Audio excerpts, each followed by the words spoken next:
The silence inside the prisoner transport shuttle was absolute, a heavy, suffocating weight that pressed against Sarah Sorrell more painfully than the suppression cuffs binding her wrists. For a Vulpre, silence was never truly empty. It was usually filled with the hum of the foxfire lattice, the subtle telepathic and empathic currents that flowed between her kind, weaving a tapestry of shared emotion and intent. But here, inside the dampening field of a Dominion penal ship, she was deaf-blind and utterly alone. Saris stared at her reflection in the darkened permaglass of the viewport. The face staring back was undeniably hers, yet it looked like a stranger's. Her high cheekbones and the sharp, elegant point of her ears were the same, but her skin, usually alive with shifting bioluminescent patterns of soft azure and violet, was dull and gray. Her tail, the pride of the oral lineage, lay limp against the cold metal floor, its light extinguished by the shame that now coursed through her blood. She was no longer Sirius of House Oral, mistress of the high lattice and keeper of the sensory archives. She was a convict. Worse, she was a fox bride. The term tasted like ash in her mouth. In the vast, intricate hierarchy of the Triarch's dominion, where honor was the currency and reputation, the shield, there was no fate more wretched. To be executed was a tragedy, but one that could be met with dignity. To be exiled was a hardship, but one that allowed for solitude. But to be sentenced as a fox bride was a calculated dismantling of the soul. It was a punishment reserved for those who betrayed the sacred bonding contracts, the political and biological unions that held Vulpre society together. And her sentence was the cruelest joke the High Council could devise. 12 months. She had to serve 12 months of domestic and legal bondage to a human. Saris closed her eyes, fighting the nausea that rose whenever she thought of it. Humans, the scavengers of the Dominion. They were admitted into the Alliance 2 centuries ago, not for their culture or their technology, which were both considered laughably rudimentary, but for their brute durability, and their knack for fixing things that more refined races deemed too dirty to touch. They were the mechanics, the janitors, the haulers of the galaxy. They were loud, they smelled of sweat and cooked meat, and their minds were chaotic static, devoid of the elegance of the lattice. To be bonded to one was not just slavery. It was bestiality by social standards. It was a declaration that Saris Aurel was worth less than the dirt beneath a human's boot. The shuttle thrusters fired a coarse vibration, rattling her bones. The artificial voice of the pilot drone echoed through the cell. "Approaching Arden Relay. Prepare for transfer." Saris stood up, smoothing the fabric of her prisoner's tunic. It was a dull gray, stripped of her house crest. She forced her spine straight. Calith Vorin, the high magistrate who had once courted her and now sat on the council that condemned her, had expected her to beg. He had expected her to weep when he read the charges of treason and contract breaking. She had done neither. She had stood silent, burning with a cold rage, knowing that her true crime was discovering his plan to turn the lower castes of their people into mindless biological processors for his new weapon systems. He wanted to break her. He wanted to see the light go out of her eyes before he inevitably arranged for her to quietly disappear after the sentence was over. I will not give him that satisfaction, she thought, though her hands trembled slightly. I will endure this. I will serve this human, this creature of mud and oil, and I will keep my mind sharp. The shuttle docked with a metallic clang that sounded like a hammer striking a coffin. The airlock hissed, and the containment field around the door flickered and died. 2 Dominion guards, hulking reptilian saurians in heavy armor, stepped in. They did not speak to her. They simply gestured with their shock batons toward the exit. Saris walked out, her head held high, stepping from the sterile cold of the ship into the stale, recycled air of Arden Relay. The station was a relic. She could feel its age in the vibrations of the deck plates.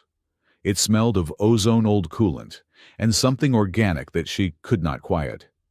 The corridors were narrow, lined with exposed piping and bundles of optical cables that hung loosely from the ceiling like entrails. It was a far cry from the crystalline spires of the Vulpre homeworld, where form and function danced in perfect harmony. This place was purely functional, built by the lowest bidder, and maintained by necessity. The guards marched her through a central hub that seemed deserted past viewports that looked out onto the swirling, violent grandeur of a plasma nebula. The station sat on the edge of civilized space, a listening post monitoring the magnetic storms of the sector. It was a place for hermits and the forgotten. They stopped before a heavy blast door, marked with the universal symbols for maintenance and habitation. One of the Saurian guards punched a code into the keypad.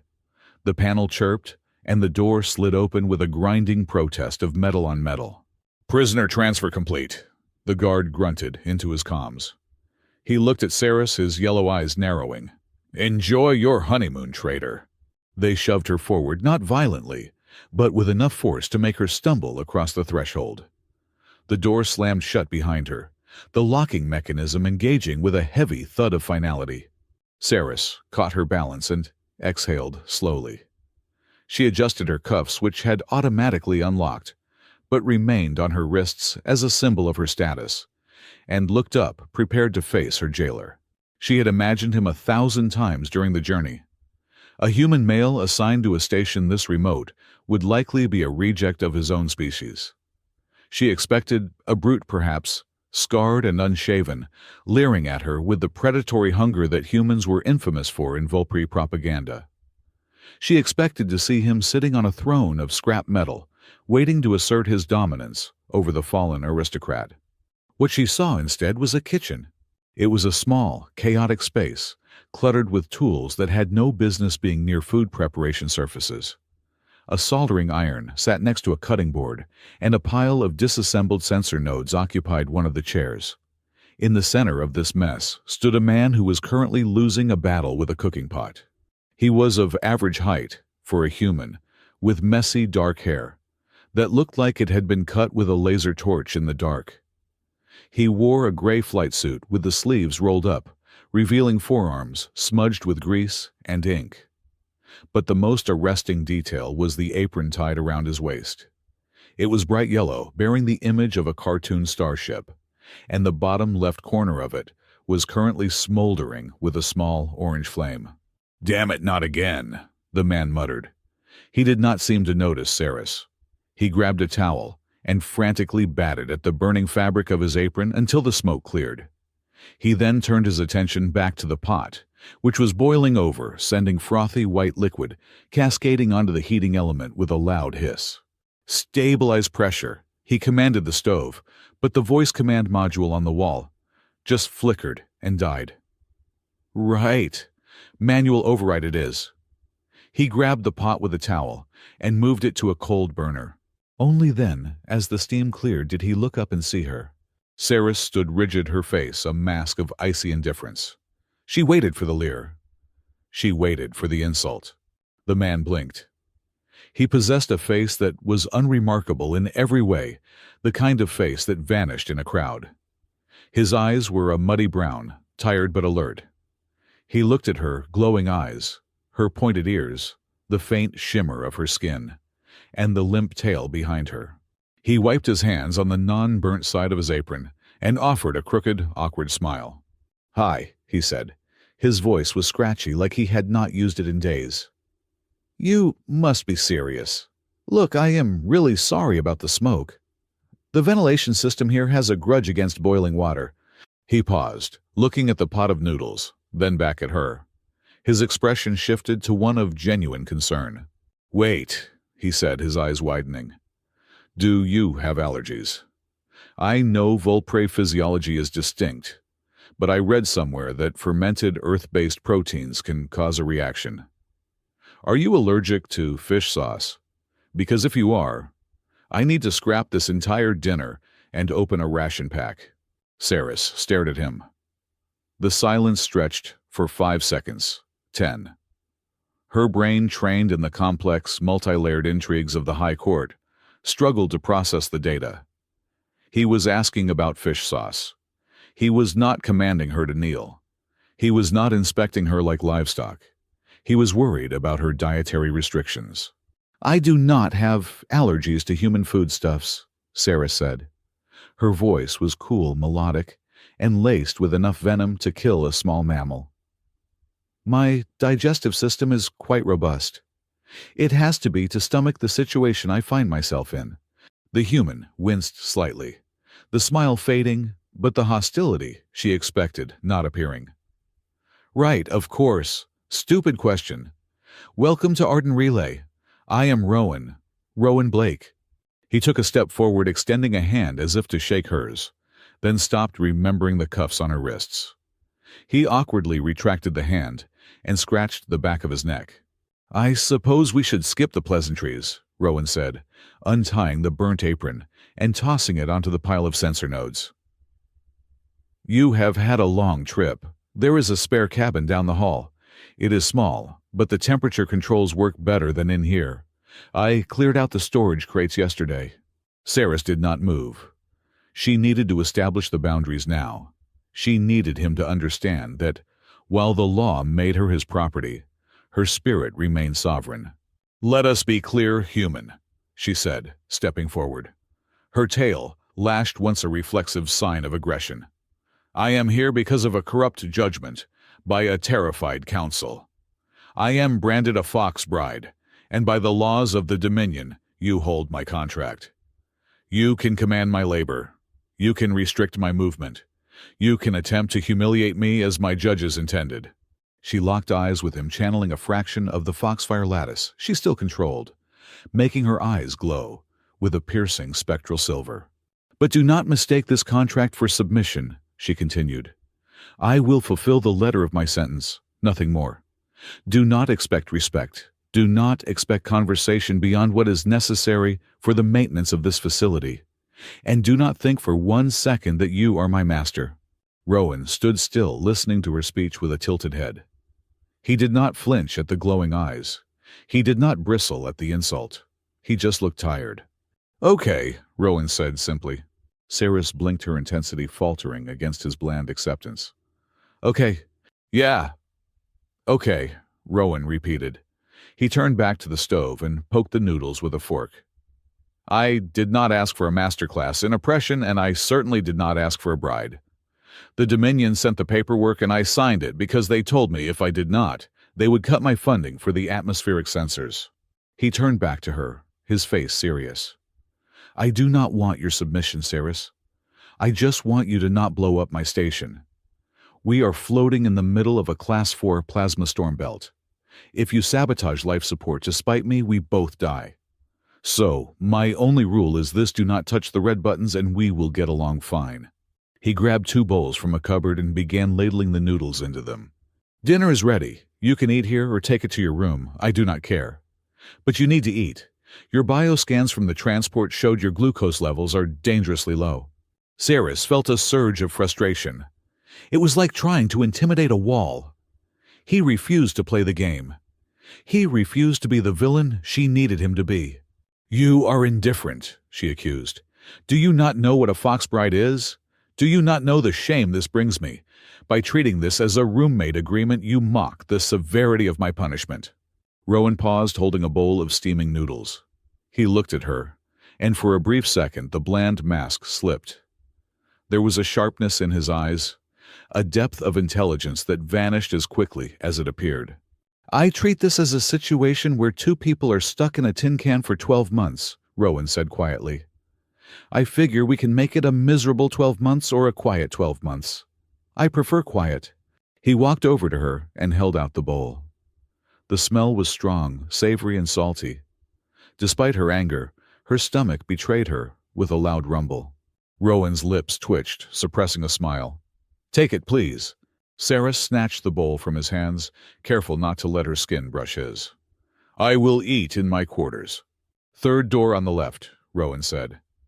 "The passcode is 1234. I know it is terrible security, but the only burglars out here are space rocks." Saris turned on her heel and marched down the corridor. She felt his eyes on her back, but when she glanced over her shoulder, he was already back at the counter eating his own noodles, straight from the pot, reading a datapad propped up against a wrench. She reached the door he had indicated and punched in the laughable code. The door slid open. The room was small indeed. It contained a narrow bunk, a desk, and a small viewport. But it was clean. There were fresh linens on the bed, high thread count, synthetic, but soft. On the desk sat a small potted plant, a hardy, succulent native to the desert moons of Vega. It was a splash of life in the sterile gray. And next to the plant was a small, heated pad. Saris frowned. She approached the desk and hovered her hand over the pad. It was radiating a gentle, dry warmth. It was a tail warmer. A luxury item usually found only in Vulpre nurseries or geriatric wards designed to comfort the sensitive nerve endings in the tail when the ambient temperature dropped too low. Humans preferred cold environments. Arden Relay was freezing. He had anticipated that. She set the noodle bowl down and touched the pad. It was set to the exact resting body temperature of a healthy Vulpre. "Karyu," she whispered, a curse word for someone who was irritatingly thoughtful. She sat on the edge of the bed, the warmth of the room slowly seeping into her bones. She took a bite of the noodles. They were surprisingly good. The flavor was complex, the spice level perfectly balanced to stimulate her taste buds without overwhelming them. She ate in silence, staring at the stars outside. She was a prisoner, she was a fox bride. But for tonight she was warm, and she was fed. The next morning began with a screeching alarm. Saris was awake instantly, her combat reflexes kicking in before her eyes fully opened. She rolled off the bunk landing in a crouch, scanning the room for threats. The red light above the door was flashing. She grabbed her tunic and rushed out into the corridor. The air was filled with a low, rhythmic thumping sound. She found Rowan in the central control hub. He was sitting in a swivel chair, spinning back and forth between 3 different console banks, his fingers flying across the holographic keyboards. The main view screen showed a massive swirling vortex of orange and crimson fire, a solar flare ejection from the nearby star. Status. Saris barked, forgetting for a moment that she was supposed to be a silent servant. Rowan did not look up. Flare event, Class 5. It is hitting the atmospheric shielding of the planet below, but the backwash is frying our long-range comms. I need to recalibrate the deflector dish before the radiation spike cooks our sensors. The angle is wrong, Saris said, stepping up to the tactical display. Her eyes darted across the data streams. You are trying to deflect the wave. You cannot deflect a Class 5 with this generator. You have to harmonic match it. Rowan stopped typing and looked at her. Harmonic match. This shield generator is 50 years old. It does not have a frequency modulator that precise. It does if you bypass the safety limiters and route the power from the gravity plating. Saris set her mind slipping into the familiar rhythm of problem solving. She pushed past him, her fingers hovering over the console. Move. Rowan hesitated for a fraction of a second, then rolled his chair back. All yours. Don't kill us. Saris worked. For the first time in months, she felt the thrill of competence. She accessed the station's core code. It was messy, patched together with archaic coding languages and redundant loops. But beneath the mess, she saw something strange. The architecture of the code was elegant. The foundational algorithms were incredibly robust, far too sophisticated for a standard maintenance relay. She did not have time to dwell on it. She tore through the safety protocols, rerouting power. The gravity in the room dropped by 30%, making her feel light and buoyant. She synced the shield frequency with the incoming radiation wave. Impact in 10 seconds, Rowan announced, watching the telemetry. 5, 4, the station shuddered. A groan of metal echoed through the hull, deep and mournful. The lights flickered and died, plunging them into darkness, save for the angry red glow of the emergency strobes and the bioluminescent patterns on Saris's skin, which flared bright blue in response to the adrenaline. Then the shaking stopped.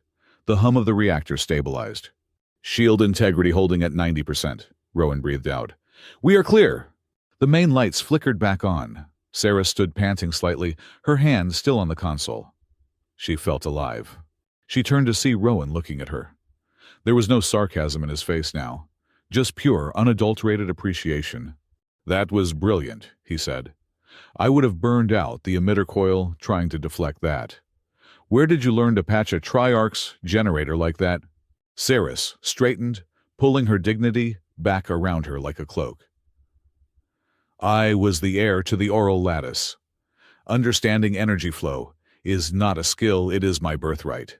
And your code is atrocious. It is a miracle this station has not imploded." Rowan laughed. It was a dry, rasping sound. "Fair point, it is a work in progress." He stood up and stretched his back, cracking. Then he did something that froze the blood in Saris's veins. He turned to her, placed his feet together, straightened his posture, and performed a bow. It was not a human bow.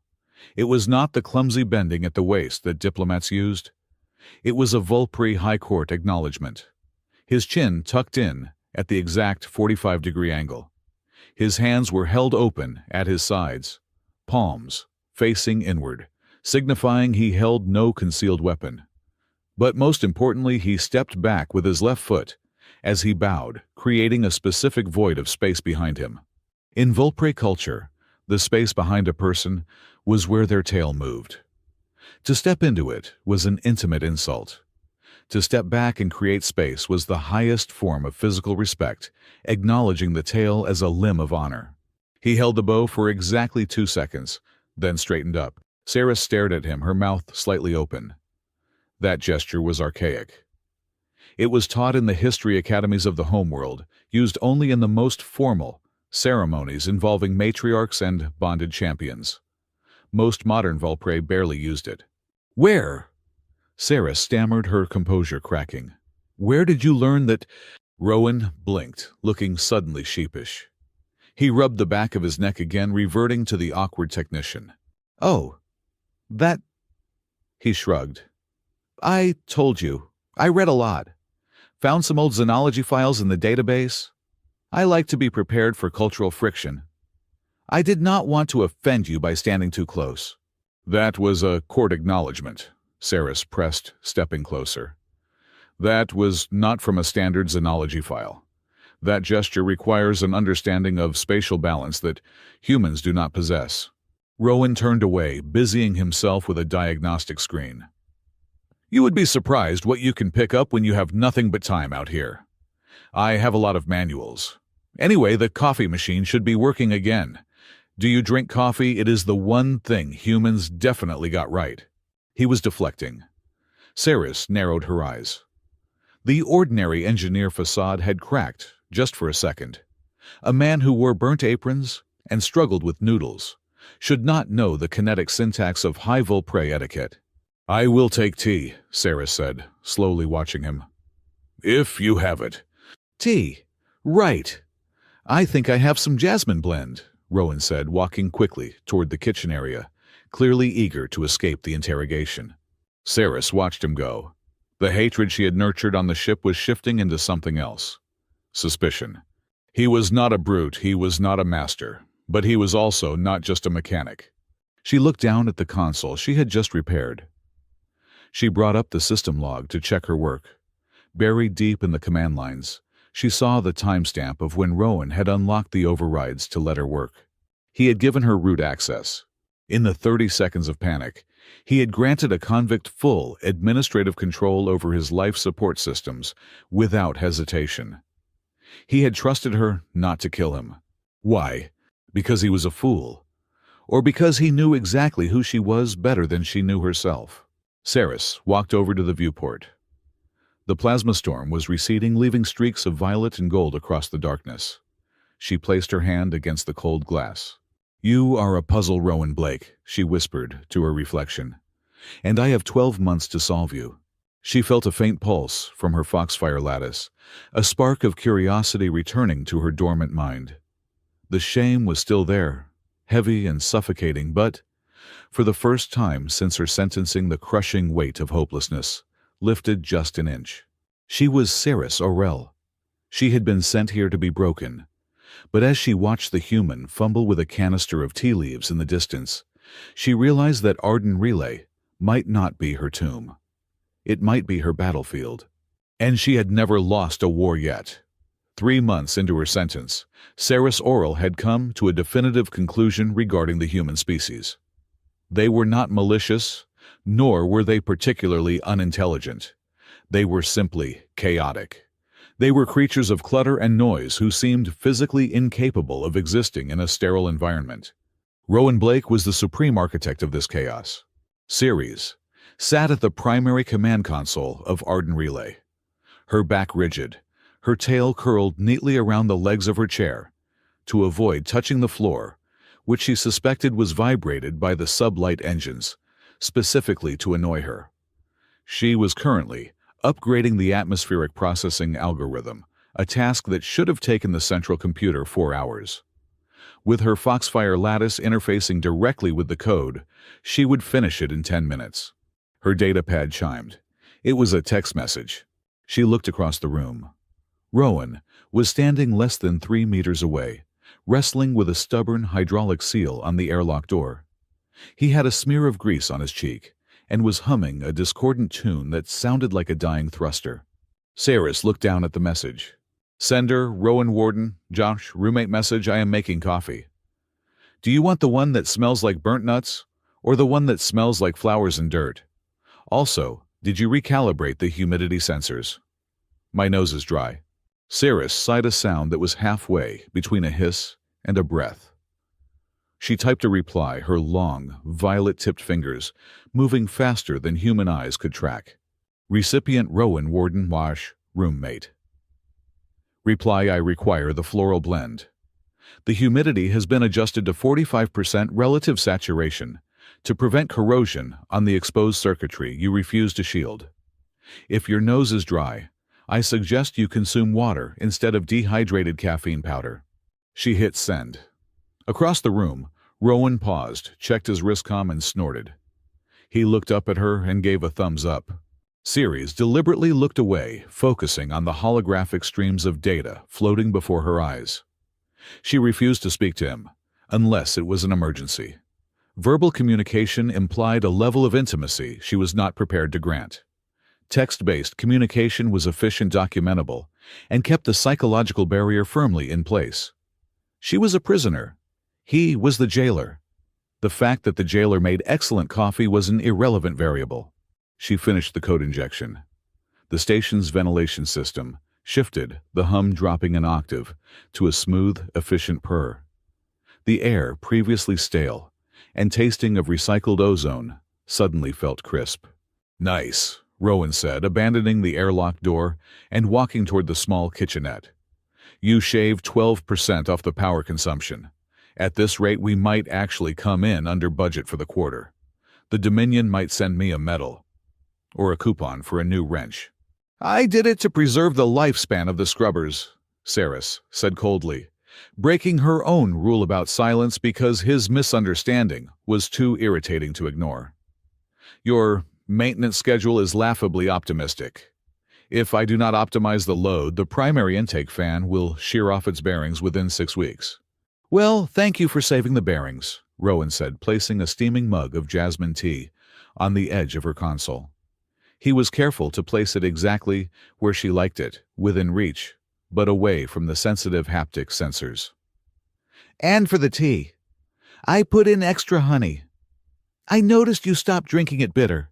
Saris stared at the mug. It was true. She had developed a weakness for the sweetener. It was one of the few sensory pleasures available in this metal box. It is for caloric intake, she muttered. Right. Calories, Rowan agreed, his face a mask of perfect neutrality. By the way, there is a package for you in the cargo bay. Drone dropped it off this morning with the ration supply. Saris stiffened. I am not permitted to receive personal effects. The terms of my bonding contract are explicit. It is not from home, Rowan said, taking a sip of his own coffee, the one that smelled like burnt nuts. I ordered it. Call it necessary station equipment. He turned and walked back to the airlock, picking up his tools. Suspicion coiled in Saris's gut. She waited until he was fully engrossed in the hydraulic seal before she stood up and walked silently to the cargo bay. The box was sitting on the sorting table. It was plain cardboard, marked with a shipping label, from a generic supply depot in the inner sector. She opened it cautiously, half expecting a collar or some other instrument of restraint. Inside was a flat, rectangular device made of dark ceramic. She lifted it out. It was heavy solid. She found the power switch and flipped it. Immediately, the surface of the device began to glow a dull, invisible red. Heat radiated from it, intense, penetrating heat.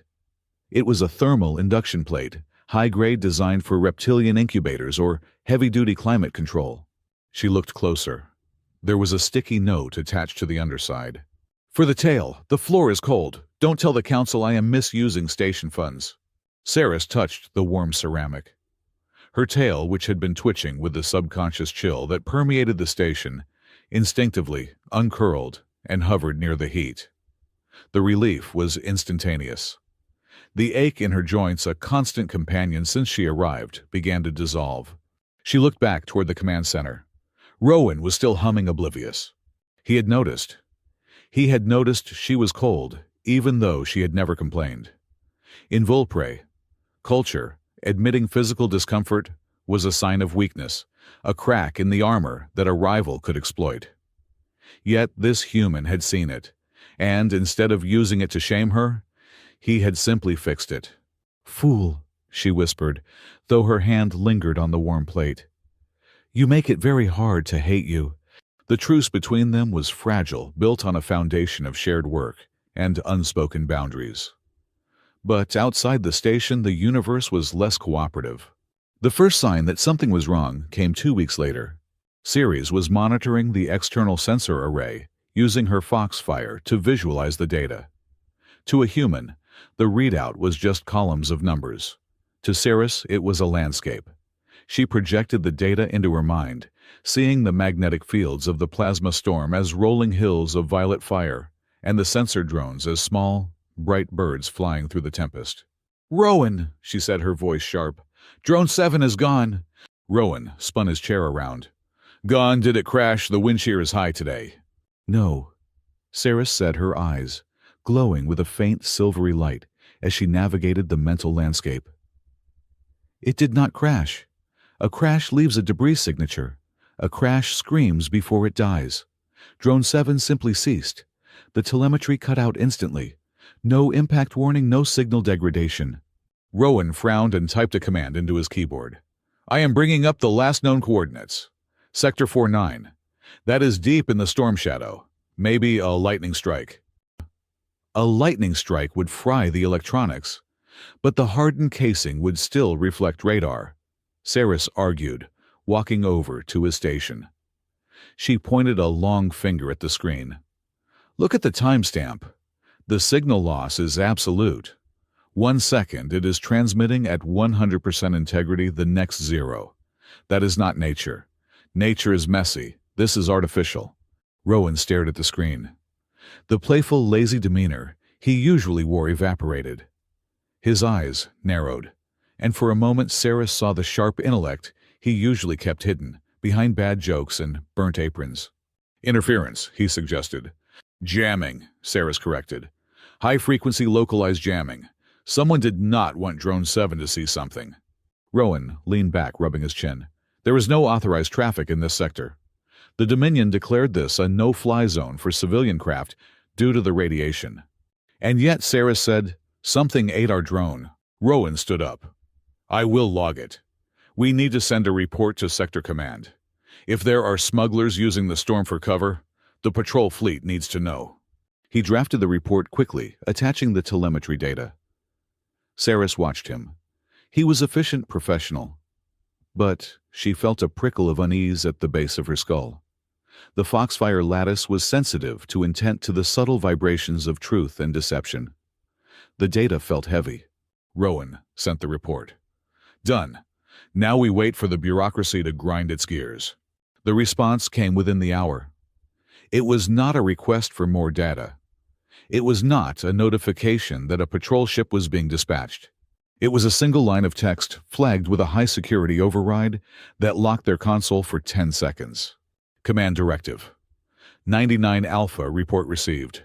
Anomaly classified as environmental hazard. Do not deploy further assets to Sector 49. Maintain standard orbit. Compliance is mandatory. Rowan stared at the screen. Environmental hazard, that is dismissal. It is a cover-up, Sarah said softly. They did not even look at the data. The response time was too fast for analysis. That was an automated rejection triggered by the coordinates. Rowan looked at her. You think the Dominion knows something is out there? I think, Sarah said, her tail twitching with agitation, that someone has placed a Do Not Disturb sign on that sector, and we just knocked on the door. Rowan drummed his fingers on the desk. He looked at the black screen, then at Saris. Okay. I will play their game. We maintain standard orbit. But I am going to reorient the long-range passive sensors. If it is just a hazard, it won't mind us looking at it from a distance. That defies the spirit of the directive, Saris warned, though a small smile touched her lips. The directive said, do not deploy assets. Rowan replied with a grin that lacked his usual warmth. It did not say, close your eyes. Besides, I am just a maintenance engineer. Maybe I bumped the sensor array by accident. I am very clumsy. Just ask my cooking pots. Saris watched him work. He was defying a direct order from command. It was a small rebellion, but it was significant. He was choosing curiosity, and perhaps her judgment over obedience. That night, Saris did not sleep. She lay in her bunk, the thermal plate warming her feet, but her mind was racing. She connected to the station's archives, slipping past the firewalls with the ease of a ghost walking through a wall. She needed to know why Sector 49 was dark. She dug into the communication logs of the past 6 months, searching for anomalies that the standard algorithms would miss. She searched for patterns in the static, and she found them. Buried in the background noise of a routine weather update from 3 weeks ago, there was a pulse. To a human computer, it looked like a glitch. But to Saris, it was a language. It was a Foxfire cipher. Her breath hitched. This was high-level encryption, the kind used by the Volpre aristocracy. It was a lattice-weave code designed to be read only by someone with a compatible neural structure. She closed her eyes and reached out with her mind, touching the digital imprint of the code. It unraveled before her mental gaze, translating into concepts and images. Project Chimera. Phase 2 initiation. Site Arden Periphery. Asset synchronization 90%. The bride is in position. Monitor for lattice resonance. Saris gasped, her eyes snapping open. The room seemed to spin. The bride is in position. They were talking about her. The message bore a digital signature she knew better than her own heartbeat. It was the personal cipher of High Magistrate Calith Vorin. He had not just exiled her. He had placed her here. The sentence was not just a punishment. It was a deployment. Arden Relay was not a prison. It was a testing ground, and she was the unintended observer, or perhaps the bait. Saris sat up trembling. Calith and someone in the Dominion military were working together. Project Chimera. A beast made of mismatched parts. She looked at the door. Rowan was sleeping down the hall. If she told him, she would be implicating him in a conspiracy that involved a high magistrate and Dominion command. It would put a target on his back that he could not handle. He was just a human. A kind, intelligent, coffee-obsessed human, but a fragile one. I cannot tell him, she whispered to the dark. This is my war. But even as she said it, she felt the lie. It was not just her war. They were on the same ship. If Calith was turning this sector into a weapon test site, Rowan was just as expendable as she was. The tension in the station shifted from awkward cohabitation to a shared, silent siege mentality. Rowan knew Saris was hiding something. She was spending hours staring at the passive sensor logs, her eyes glowing with intensity, but he did not press her. And Saris knew Rowan was worried. He was checking the external locks 3 times a shift, and had quietly unlocked the armory cabinet, though he left the stun rifles inside. Then the storm hit. It was a Class 6 event, a monstrous wave of charged particles that slammed into the station like a physical hammer. The shields held, but the interference was deafening. Every screen in the station turned to static. The artificial gravity fluctuated, making the floor lurch sickeningly.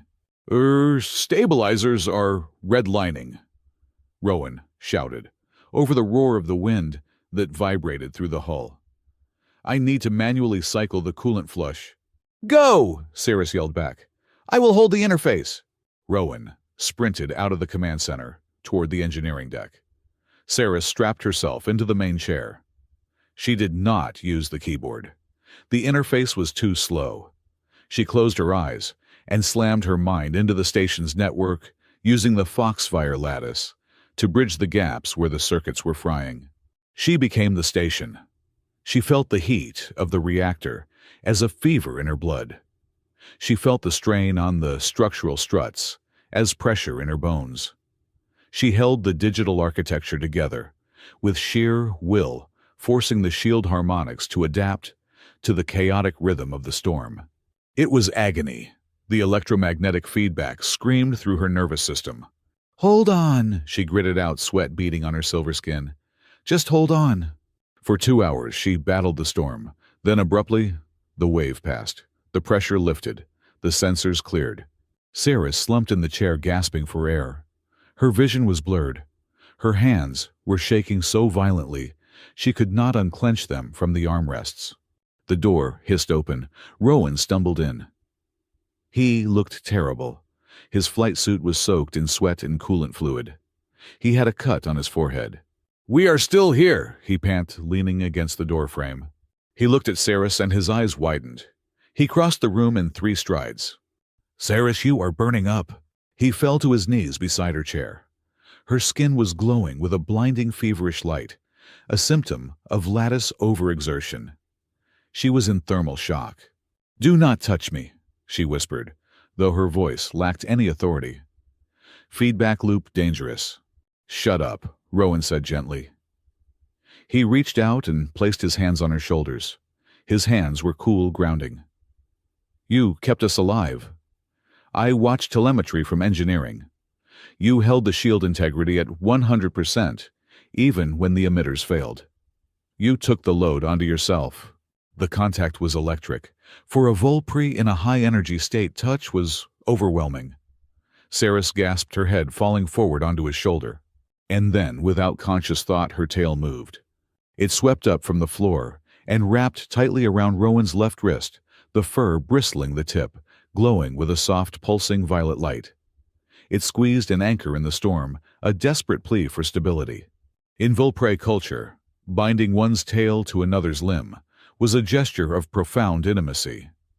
It was called ether lock. It was an admission of total trust, a signal that said, "I am untethered. Hold me, so I do not drift away." It was reserved for bondmates, for lovers, for parents holding dying children. Rowan froze. He looked down at the tail wrapped around his arm. He looked at the way the light from her fur pulsed in time with his own heartbeat. He did not pull away. He did not make a joke. He stayed perfectly still, his breathing slowing to match hers. "I have got you," he whispered. "I am not letting go." They stayed like that for 5 minutes. The only sound was the cooling fans of the computers.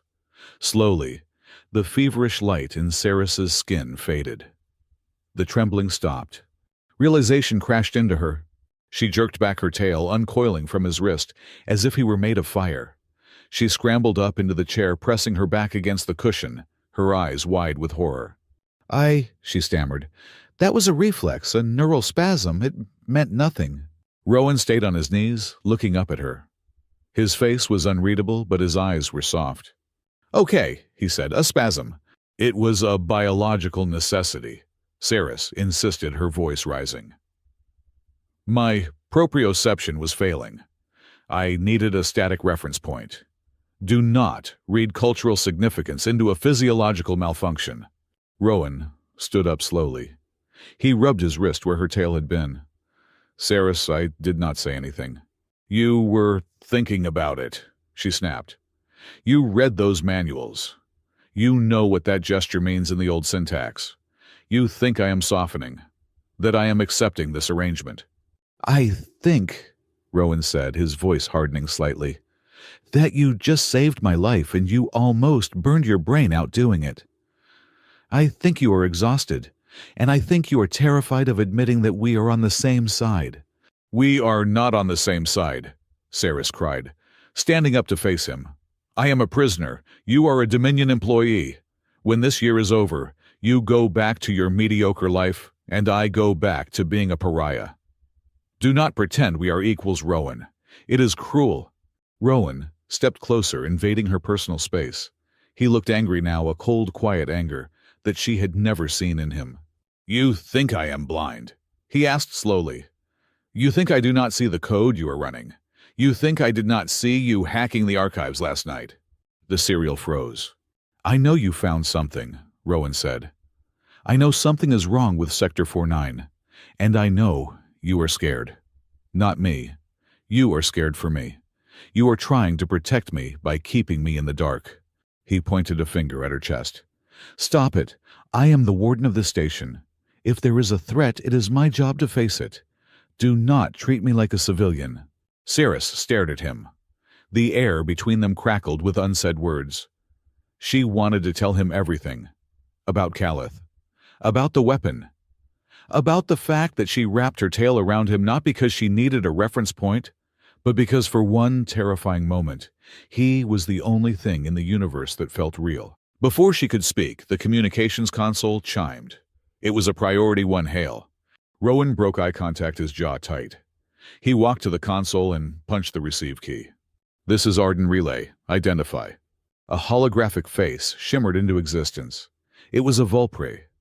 High cheekbones, immaculate silver robes, and a smile that did not reach his cold yellow eyes. It was not Calith Voran. It was Sub-Minister Kalen Calith's chief aide and political executioner. "Greetings, Warden Blake," Kalen said smoothly. "And there she is, the Fox Bride." Saris felt her blood turn to ice. "I am Sub-Minister Kalen, representing the High Council." The hologram continued. "We are in orbit on the Vigilant. We are initiating an unscheduled inspection of the prisoner's conduct and the station's compliance with the bonding terms. Prepare for docking." Rowan looked at the screen, then at Saris. "Inspection, I did not receive a notification." "It is a surprise inspection," Kalen purred. "To ensure authenticity, we expect the prisoner to be present at the airlock, in proper attire. We want to see if the human has managed to tame the wild animal." The transmission cut. Saris slumped against the console. "They are here," she whispered. "They know I found the logs. They are coming to silence me." "Proper attire," Rowan asked, his voice dangerous. "My bonding collar," Saris said, her voice hollow. "And the suppression cuffs. They want to see me on my knees." Rowan looked at the blank screen for a long moment. Then he turned to Saris. "Go to your room," he said. "What?" "Go to your room. Put on your uniform. Not the prisoner tunic. The station jumpsuit. The one with the Dominion logo." "Rowan, you do not understand," Saris said, panic rising. "If I defy them, they will execute me on the spot for breach of contract. They are looking for an excuse." "Do not put on the collar," Rowan ordered. It was the first time he had ever given her a direct command. "Meet me at the airlock in 10 minutes. Trust me." The airlock cycled open. Sub-Minister Kalen stepped onto the deck of Arden Relay, flanked by 2 heavy combat droids and a small entourage of Volpre scribes.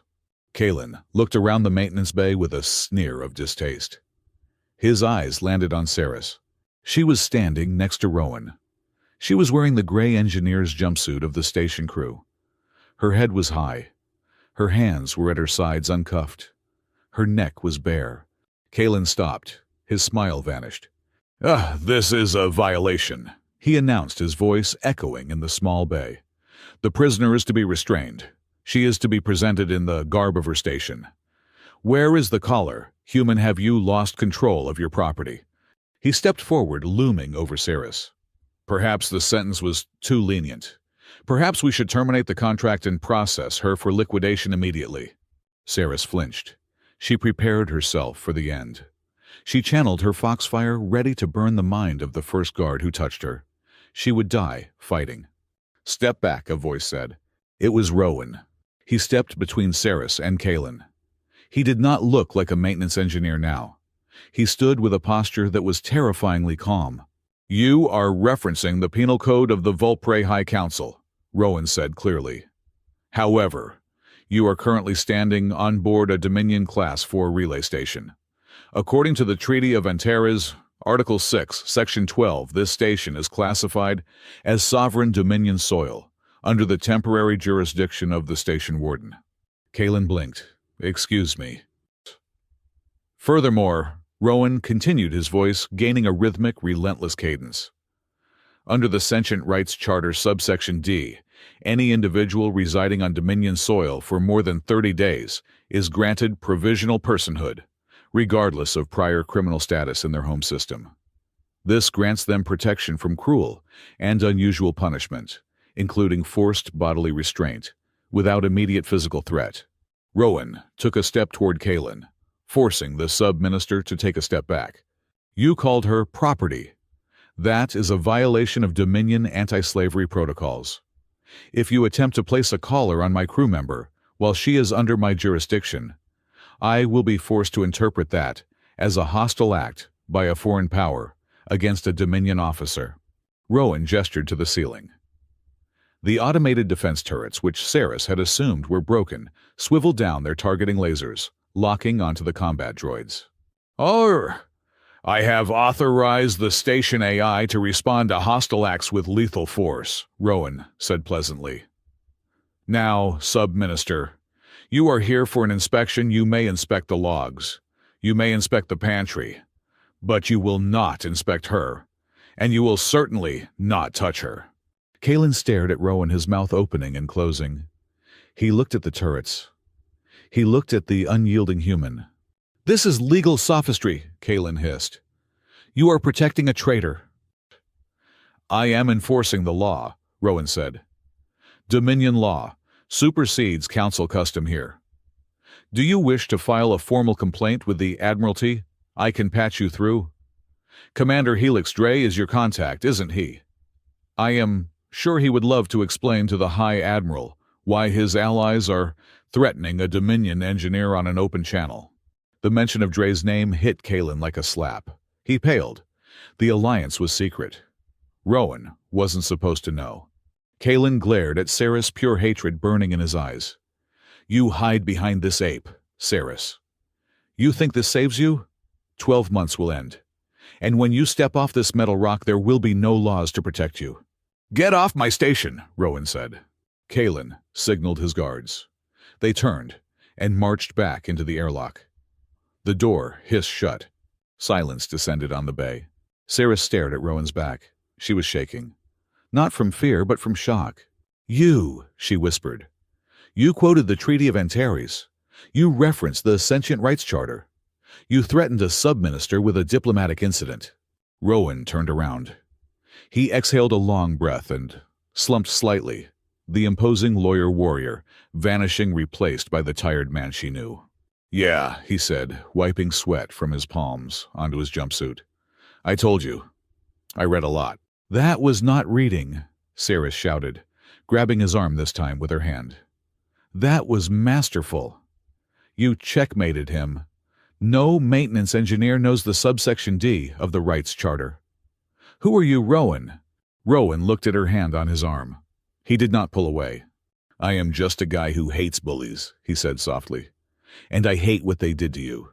Saris looked into his muddy brown eyes. She saw the lie there. He was, more than he claimed, but she also saw the truth.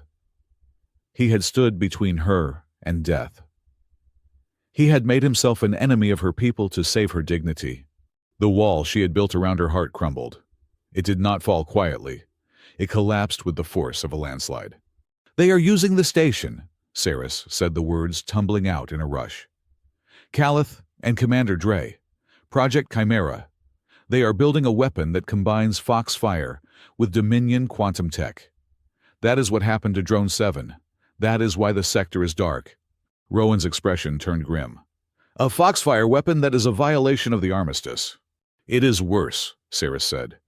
"It enslaves the user. They are going to use the lower castes of my people as biological processors, living batteries." She tightened her grip on his arm. They tried to kill me today because I found the proof. They will come back, Rowan. They won't send a diplomat next time. They will send a warship." Rowan looked at the sealed airlock, then back at Saris. He placed his hand over hers. "Then we have work to do," he said. "If they want a war, let's give them one. But we do it my way. We have not blown things up yet. We get evidence. We get it all." "Why?" Saris asked, her voice trembling. "Why risk your life for a fox bride?" Rowan smiled, a crooked, genuine smile. "Because you are not a fox bride anymore," he said. "You are my partner, and nobody messes with my partner." Ceres felt a warmth spread through her chest that had nothing to do with the thermal plate. It was dangerous. It was terrifying. It was hope. "Partner," she tested the word. It tasted strange, foreign, and sweet. She looked at the human, this chaotic, coffee-drinking, law-quoting anomaly, and made a vow to the ancient spirits of her ancestors. If they touch him, she thought, her eyes glowing with a fierce, predatory silver, I will burn the stars down to save him. "Okay, partner," Saris said aloud. "Show me what you need me to hack." The transition from peace to siege did not happen with an explosion. It happened with a silence that was far more terrifying than any detonation. Rowan was in the galley, holding 2 mugs of coffee. The Ceres was at the sensor station, monitoring the tail end of the plasma storm. For a brief, deceptive moment, Arden Relay felt like a home. Then, every screen in the command center simultaneously turned a flat, violent crimson. The hum of the ventilation fans died. The ambient lighting was cut out, replaced by the rotating strobes of the emergency alert system. A voice boomed through the station speakers. It was not the synthesized calm of the station AI. It was a human voice, clipped metallic and devoid of warmth. "Attention, Arden Relay. This is Commander Helix Dre of the Dominion Security Fleet. We have detected unauthorized manipulation of the sector sensor grid originating from your terminal. Code Red Directive initiated." Ceres stood up slowly, her hands gripping the edge of the console. Her skin, usually a soft rhythmic pulse of bioluminescence, flared bright white with sudden adrenaline. "He is early," she whispered. Rowan set the mugs down on the table. He did not spill a drop, though his face had gone pale. He walked to the main communications panel. The controls were locked out. A large seal of the Dominion Navy blocked the interface. "This is Warden Rowan Blake," he spoke clearly into the dead air. "We have no unauthorized activity here. This is a weather monitoring station. Reset your signal." Dre's voice returned, ignoring him entirely. "Assessment complete. The prisoner, Saris Oral, has utilized forbidden Foxfire psychometrics to compromise Dominion security algorithms. She is classified as an active insurgent. Warden Blake, under the Wartime Powers Act, you are relieved of command." A second voice joined the transmission. It was smoother, oily, and unmistakably Vulpray. It was High Magistrate Calith Vorin. "The prisoner has proven herself incorrigible," Calith said. "She has weaponized her sentence. Therefore, the bonding contract is nullified. By the authority of the High Council and the Dominion Fleet Series, Oral is to be remanded to custody for immediate liquidation. The station is now under automated military control." The transmission cut. "Liquidation," Saris said. The word hung in the air like smoke. "They are not taking you," Rowan said. He moved to the manual override for the blast doors. He pulled the lever. Nothing happened. "Locked. Hard seal." "They do not need to come in," Sarah said, her voice trembling, with a mixture of rage and realization. "Look at the environmental readout." Rowan looked. The oxygen scrubbers had stopped. The pressure regulators were slowly, methodically venting the atmosphere into space. It was not a rapid decompression. It was a slow suffocation. A timer on the screen counted down. 90 minutes to critical hypoxia. Surrender the prisoner to the airlock for extraction," the automated voice of the station computer announced. "Or environmental systems will remain offline to prevent insurgent sabotage." They were being held hostage by their own life support. Rowan slammed his fist against the console. "That is a lie. They locked it remotely. They are trying to smoke us out." Saris looked at the timer. Then she looked at Rowan. The fear in her chest was not for herself. She had faced death before in the courtrooms of her homeworld. But Rowan was innocent. He was just a man who liked bad coffee and old laws. "Open the manual release on the outer airlock," Saris said quietly. Rowan spun around. "What?" "I can survive in the vacuum for 4 minutes with a pressure suit," she said, her logic cold and flawless. "If I surrender, they will repressurize the station. You live. You can testify that I forced you." "No," Rowan said. "Do not be foolish," Saris snapped, stepping toward him. "This is not a debate about dinner. This is a military siege. If you do not give them what they want, they will kill you just to get to me. I am the liability here, Rowan. If you had not taken this contract, you would be safe." "If I had not taken this contract, you would have been dead a year ago," Rowan shouted back. The anger in his voice stopped her. It was rare to see him truly angry. He was usually a creature of patience and deflection. But now his brown eyes were hard. "I knew who you were when I signed the paper," Rowan said, stepping into her personal space. "I knew you were political radioactive waste. I took the job because the alternative was watching a woman get dismantled by a system that is too scared to let her speak. So do not dare tell me I am a victim here. Do not reduce me to a spectator in my own life." "I am trying to save you," Saris cried, her tail lashing violently behind her. "Why are you so stubborn? Why do you care if one Vulpre dies?" "Because you are not just one Vulpre," Rowan grabbed her shoulders. "And because I am tired of watching good people throw themselves on grenades for a society that does not deserve them. We are not opening that airlock. We are going to break their hold on my station." "How?" Saris demanded. "They have military encryption. They have fleet authorization. You are a maintenance engineer." "I am the warden," Rowan said through gritted teeth. "And I know things about this station's architecture that Dre does not." He released her and ran to the engineering subpanel. He ripped the cover off, exposing the raw optical cabling. Saris, I need you to see the code," Rowan said. "I mean really see it, not the interface, the raw data stream. Can you do that?" "If I connect directly, the feedback could burn out my lattice," Saris warned. "The military encryption is aggressive. It fights back." "We do not have a choice," Rowan said, pulling a bundle of cables free. "I am going to try to bypass the command hierarchy, but I cannot see the trapdoors they hid in the logic. You have to be my eyes. You have to find the ghost signal." Saris looked at him. She looked at the countdown. 85 minutes. She closed her eyes.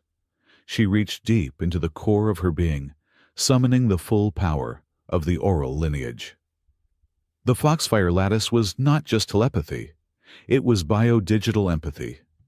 It allowed her to feel the flow of information as if it were blood. She placed her hands on the exposed cables.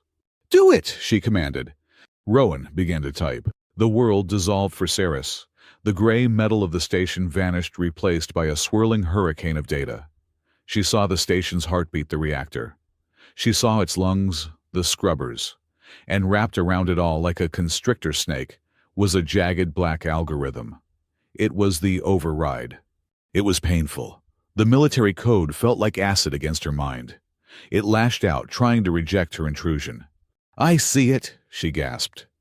Her physical body arching backward, her tail glowing so bright it cast harsh shadows against the walls. "It is rooted in the kernel. Deep. Access level 0. Can you trace the source?" Rowan's voice sounded distant, like he was speaking from underwater. "Tracing!" Saris gritted out. She pushed past the pain. She followed the black snake back to its source. It led out of the station, through the communications array, bouncing off a satellite, and landing. She gasped. "What is it?" Rowan asked. "It is not just a shutdown command," Saris said, her voice strained with horror. "Rowan, I see the data packets they are hiding. I see Project Chimera." The visions flooded her mind. She saw blueprints. She saw schematics of a weapon that terrified her to her soul. It was a hybrid system. It used Dominion quantum field generators, but the targeting processors were not silicon. They were organic.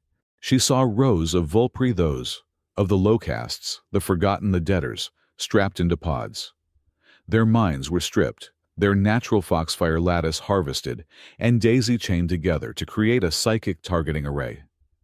They were living chips, screaming silent living chips. "They are using us," Sarah screamed, the psychic backlash, sending blood trickling from her nose. "Calith, he is harvesting the poor. He is plugging them into Dre's ships to guide missiles. That is what the weapon is. It is a soul eater." The horror of it nearly broke her connection. Her heart hammered against her ribs, a frantic bird trapped in a cage. The stress on her nervous system was critical. Her vision began to tunnel. "Sarah, stay with me." Rowan's voice was sharp, an anchor in the chaos. "Where is the weak point? Where is the command node?" "There is a priority gate," Sarah gasped, "marked with a Dominion seal. It is waiting for a confirmation signal from the flagship." Rowan stopped typing. He stood up and walked to the main AI interface. "Solace," he said to the station computer. "Activate dispute protocol." The computer's voice was flat. "Command unrecognized. Military override in effect." "Reference Sentient Rights Charter Article 19 paragraph 4, Rowan said. His voice changed. It dropped an octave, becoming resonant and absolute. Quote, "No automated system may execute a directive that results in the passive termination of a sentient life form without a tribunal review, regardless of military rank." The computer paused. The red lights flickered. "Processing," the AI said. "Conflict detected. Military Directive 99 Alpha. Supersedes civil rights." "Reference Amendment 01, Rowan interrupted. He was not reading from a manual. He was speaking from memory, and he was speaking with the cadence of a man who had written the words himself. "The right to life is the foundational constant of the Dominion.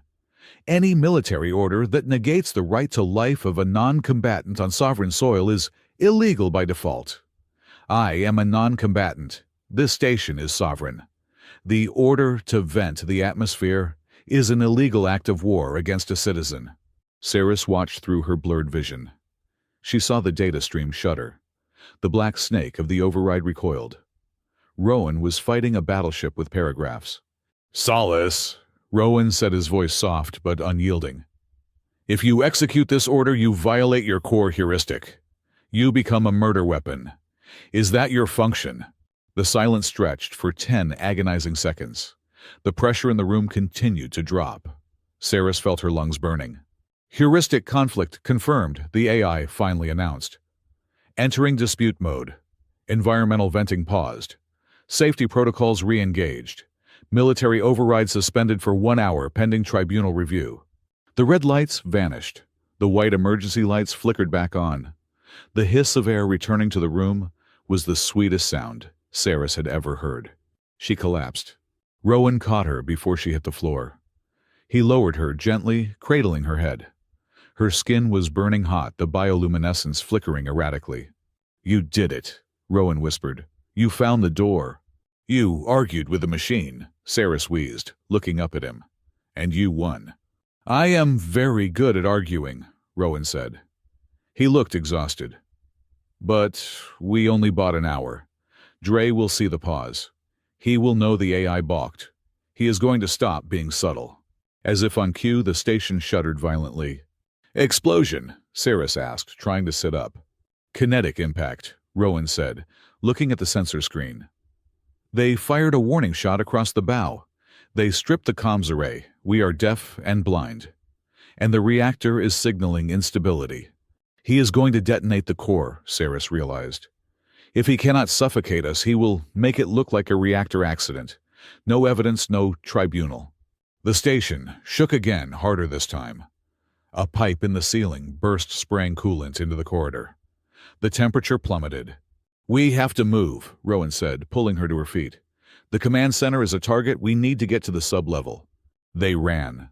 The corridors of Arden Relay were twisting and narrow, now filled with the fog of leaking coolant. The gravity plating was failing, making every step a struggle against weightlessness. They reached a junction just as a hull breach siren screamed. A section of the bulkhead 10 meters behind them buckled inward. The vacuum of space roared, trying to suck them out. "The seal!" Rowan shouted, grabbing the manual crank of the blast door. "Help me!" Saris threw her weight against the wheel. It was jammed with rust and ice. The wind was deafening. Debris flew past them, tablets, tools, loose metal, vanishing into the dark void. "Turn it!" Rowan yelled. Saris wrapped her tail around the wheel, spoke to add leverage.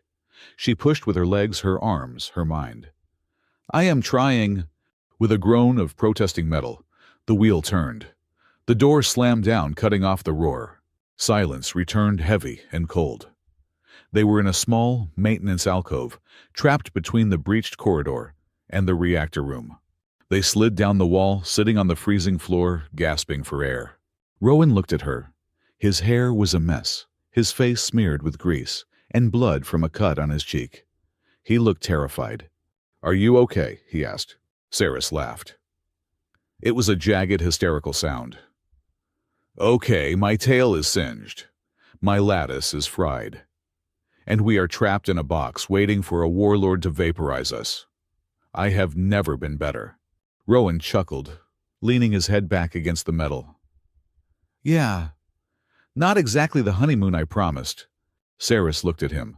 The adrenaline was fading, leaving a raw, aching vulnerability. "Rowan," she said softly, "why did you cite Amendment 01? Rowan kept his eyes closed. "Because it was the only way." "No," Saris said. "Amendment 01 is a theoretical addendum.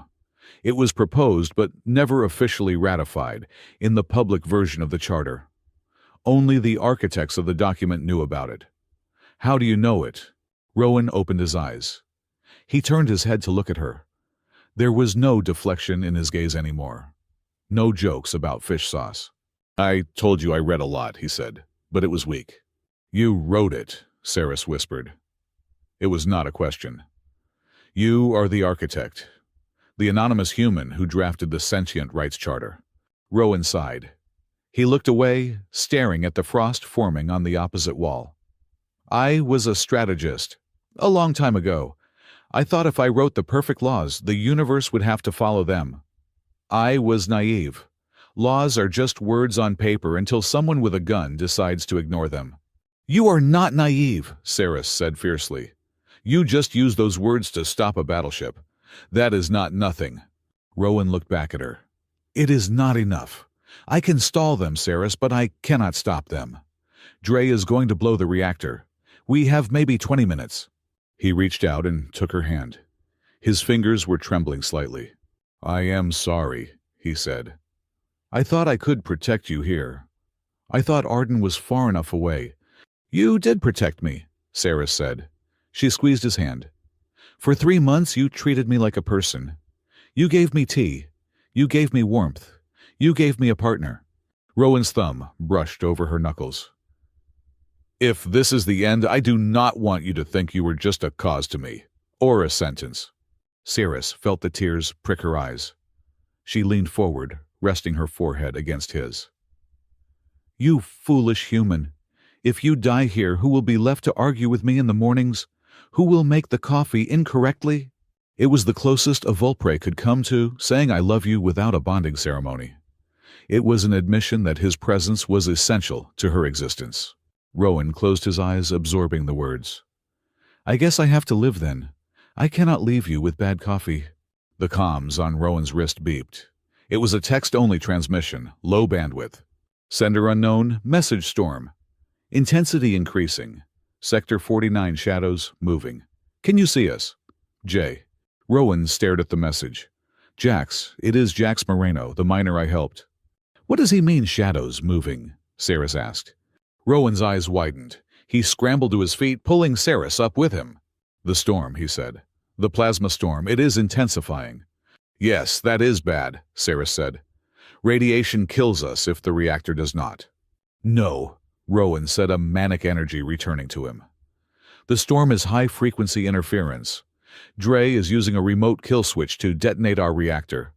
But a remote signal needs a clear line of sight. The storm blocks signals, Saris realized. Exactly. But the storm is chaotic. It has gaps. Dre is waiting for a gap to send the kill code. But if we can fill those gaps, if we can create a blanket of noise, we can block the signal, Saris finished. We can jam the trigger. But we need an amplifier, Rowan said. The comms array is gone. Saris looked at her hands. They were still trembling. She looked at her tail, the fur scorched, but the light underneath still pulsing. You have an amplifier, she said. You have a Foxfire lattice. Rowan stopped. He looked at her with horror. No. Saris, you are already burned out. If you try to amplify the station's transmitter through your body, the feedback will cook your nervous system. It will kill you. And if I do nothing, we explode, Saris said. I can mask the signal. I can mimic the storm's frequency. I can hide us. It is too dangerous, Rowan said. I am the Fox Bride, Saris said, her voice steel. I was bred for the lattice. I was born to weave illusions. Let me do this, Rowan. Let me be the shield. Rowan looked at her. He saw the resolve in her eyes. He knew he could not stop her. Okay, he said, but we do it together. I will route the power. I will act as the governor. If your vitals spike, I cut the connection. I do not care if the station blows up. I am not letting you burn out. They rushed into the reactor room. It was a cavernous space dominated by the pulsing blue cylinder of the core. The air hummed with power. Rowan ran to the control interface. I am patching the sensor dish directly into the core regulator. It will turn the whole station into a broadcasting antenna. Saris climbed onto the catwalk above the core. She sat in the lotus position, closing her eyes. She lowered her mental barriers. Ready, she whispered. Initiating, Rowan said. The power hit her like a physical blow. Saris screamed. It felt like liquid fire was being poured into her veins. Her back arched, her tail snapping straight out, glowing with a blinding white light. She pushed her mind out into the void. She felt the storm. It was a raging beast of ions and fire. And behind it, she felt the cold, predatory mind of Dre's ship waiting, searching for the frequency to kill them. You will not find us, Saris thought. She grabbed the chaos of the storm and pulled it around the station like a cloak. She wove the radiation into a tapestry of false signals. She created 1,000 ghost stations, 1,000,000 decoys. On the bridge of the Vigilant Commander, Dre watched his targeting screen glitch. Target lock lost, his tactical officer reported. Sir, the interference is shifting. It looks like the storm is actively jamming us. That is impossible, Dre snarled. Nature does not strategize. It is not nature, Calith murmured, staring at the screen. It is her. Back in the reactor room, Saris was screaming. Blood ran from her nose and ears. The heat was unbearable. Saris, your heart rate is 180, Rowan yelled. I am cutting it. No, Saris gasped. Not yet, I need to send the package. What package? The evidence, Saris grits out. The Chimera files, the living chips. If we just hide, we delay death. We need to strike back. She used the connection, not just to jam, but to transmit. She took the data, she had stolen the blueprints, the list of victims, the logs of Calith's treason, and she pushed it into the storm. She used the plasma waves as a carrier signal, bouncing the data off the ionosphere, scattering it to every listening post in the sector. To Jax Moreno. To Amira Wells. To anyone listening. Receive this, she prayed. Witness this. The effort was too much. She felt a snap in her mind, a sound like a breaking violin string. Darkness rushed in. The last thing she felt was Rowan's arms around her, pulling her away from the edge, his voice calling her name into the void. Saris woke to the sound of a rhythmic beeping. She was in the medical bay. The air smelled of antiseptic and ozone. Her body felt heavy, like it was made of lead. She turned her head. Rowan was sitting in a chair next to the biobed. He was asleep, his head resting on his chest. He was holding her hand. She squeezed his fingers, weakly. Rowan's head snapped up. He looked disoriented for a second, then his eyes focused on her. Hey, he whispered. Hey, you're back. Did we explode? Saris croaked. Her throat felt like sandpaper. No, Rowan said. He poured a cup of water and held the straw to her lips. We did not explode. The storm got worse. Dre's ship had to pull back to a higher orbit to avoid hull damage, and his kill signal could not get through your jamming. Cyrus drank greedily. And the data... Rowan smiled. It was a tired, grim smile. Jax got it. He bounced it to a contact in the inner rim. It is out there, Cyrus. It is encrypted, but it is out there. So we won. Rowan's face fell slightly. We survived the night. But Dre is still up there, and now he knows we are dangerous. He won't try to be subtle anymore. When the storm clears, he is going to bring the fleet down on our heads. Cyrus looked at the ceiling. She felt the ache in her lattice, a dull throb that would take weeks to heal. But she also felt something else. A fierce, burning pride. Let him come, Cyrus whispered. Rowan squeezed her hand. Yeah, let him come, but Cyrus... yes. Next time you decide to turn yourself into a radio antenna, warn me so I can put on sunglasses. Cyrus laughed, but it turned into a cough. Deal. She looked at their joined hands. The human engineer and the fox bride. They were battered, besieged, and declared enemies of the state. But they were alive. And for the first time in her life, Cyrus Oral did not feel like a piece of a puzzle. She felt whole. Rowan, she said softly. Yeah. Thank you for not opening the airlock. Rowan looked at her, his eyes fierce. I told you, I am not letting go. Outside, the storm raged on a wall of fire between them and the world. But inside, the air was warm, and the silence was no longer empty. It was filled with the steady beat of two hearts beating against the dark. The silence that followed the storm was not peaceful. It was the heavy, suffocating silence of a breath held before a scream.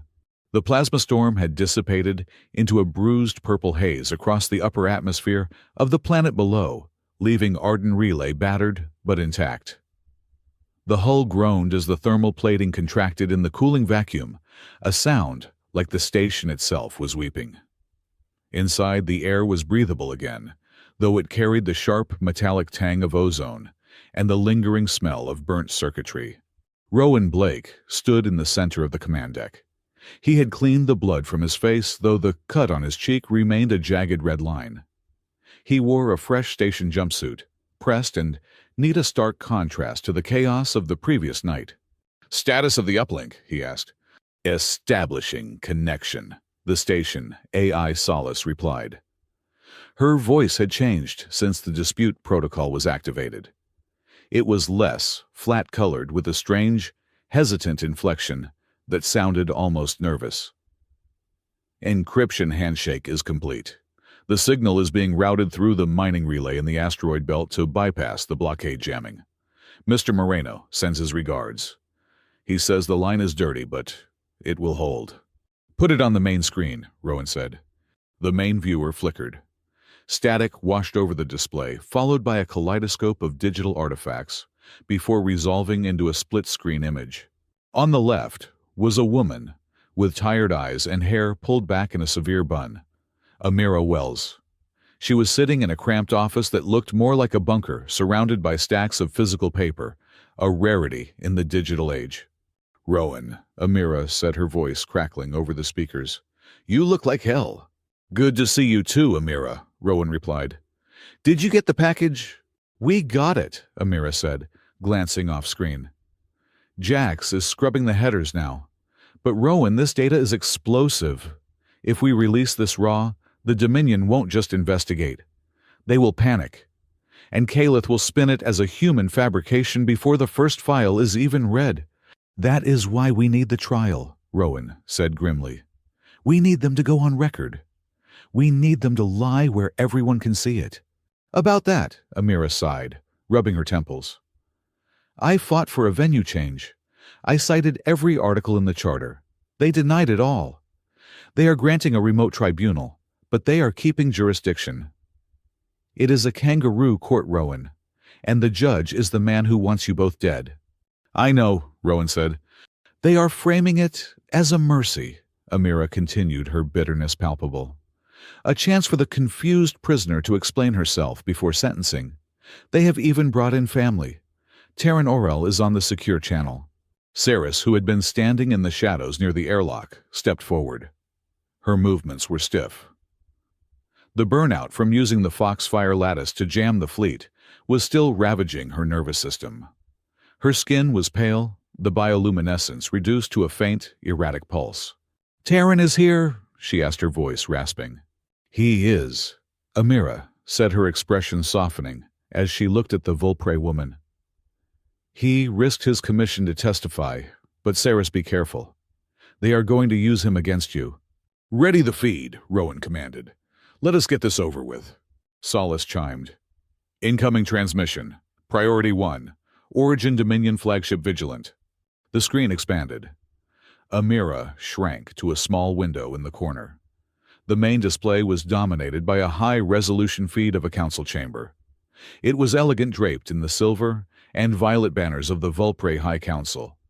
Seated on a raised dais looking down at the camera, as if looking down from heaven itself, was High Magistrate Calith Vorin. He looked immaculate. His robes were woven from light-refracting silk. His face was a mask of sorrowful authority. Standing beside the dais was Commander Helix Dre, wearing his dress uniform, his chest adorned with medals that caught the harsh studio lights. "This tribunal is now in session," Calith announced. His voice was smooth, amplified to resonate with a soothing bass frequency designed to calm listeners. "We are convened under emergency martial protocols to address the crisis at Arden Relay. The charges are treason, sabotage, and the unlawful use of Class A psionic weaponry." He paused, his yellow eyes locking onto the camera lens, staring directly at Saris. "And tragic as it is to admit the charge of spiritual corruption against the Saras of House Oral." Saris stood beside Rowan. She did not bow. She did not look away. She simply stared, back, her spine rigid. "I am not corrupt Calith," she said, "and I am not a Sirius of House Orel. You stripped me of that name when you sold me." "Silence the accused," Dre barked. Solace muted their audio output instantly. "The accused will speak only when addressed," Dre said. "We are transmitting this live to the Dominion Diplomatic Corps to ensure transparency. Do not embarrass your species, Foxbride." Rowan typed a command on his console, overriding the mute locally, so he could speak to Saris without the council hearing. "They are broadcasting to the Corps," Rowan asked. "Yes," Saris whispered, "to show the other species that they are handling their own rogue elements. It is a performance." "Good," Rowan murmured. "Performances have audiences." Calith gestured with a manicured hand. "Commander Dre, present the evidence." The screen shifted to show a series of technical schematics and video logs. They were footage from the interior of Arden Relay. But they were wrong. Saris watched in horror as a video played of her standing at the engineering console. In the footage, her eyes were glowing with a malicious red light, a color associated with madness in Vulpre culture. She was shown overloading the reactor safeties, laughing as sparks flew from the terminal. "This footage was recovered from the station's buffer before the signal was jammed," Dre narrated. "It shows the prisoner deliberately sabotaging the environmental controls to hold the station hostage. She threatened to kill the human warden if he did not comply with her demands to fire upon Dominion ships." "That is a fabrication," Amira shouted from her window on the screen. "Objection! The timestamp on that log does not match the telemetry data we have. That video is a deep fake simulation." "The human counselor is emotional," Calith said dismissively. "Understandable. Her species lacks the sensory acuity to distinguish high-level Foxfire manipulation. The truth is simple. Saris Aurel, unable to accept her sentence, used her forbidden arts to enslave the mind of Warden Blake. She turned a loyal, albeit simple human engineer into her puppet." Rowan felt a cold fury settle in his gut. They were not just killing Saris. They were erasing her agency. They were painting her as a monster so that no one would mourn her. "Solace," Rowan said quietly. "Unmute." "Audio enabled," Solace confirmed. Rowan stepped into the frame. He looked directly at Dre. "I am not a puppet," Rowan said. His voice was calm, steady, and dangerously articulate. "And I am not simple. I am the warden of this station, and I am testifying that the footage you just showed is a forgery. The reactor instability was caused by external kinetic bombardment from the Vigilant. Poor soul, Calith sighed, shaking his head. The thrall is deep. He defends his captor even now. This is the danger of the foxfire, my friends. It twists affection into servitude. Bring out the witness, Dre ordered. The view shifted to the side of the room. Two guards dragged a young Vulpre forward. It was Terran. He looked beaten. His tunic was torn and his tail was tucked tight between his legs in terror. Terran Saris gasped, her hand flying to her mouth. Speak, boy, Dre commanded. Terran looked at the camera. He was trembling. I communicated with my cousin 3 days ago. She told me she planned to destroy the station. She said she hated the Dominion. She said she would burn us all. Taran began to sob. He looked down, unable to meet Saris's eyes through the screen. Liar, Saris shouted. Taran, look at me. What did they do to you? He speaks the truth of his grief, Calith said smoothly. Even her own blood recoils from her madness. Calith stood up. The theatrical sorrow vanished, replaced by the cold calculation of a predator sensing weakness. The evidence is overwhelming. The sentence for such treason is death. However, he paused for effect. The Vulpre are a merciful people, and I, despite my personal pain, still remember the promise of the woman Saris once was. Calith pressed a button on his dais. The audio feed to the diplomatic corps was temporarily suspended.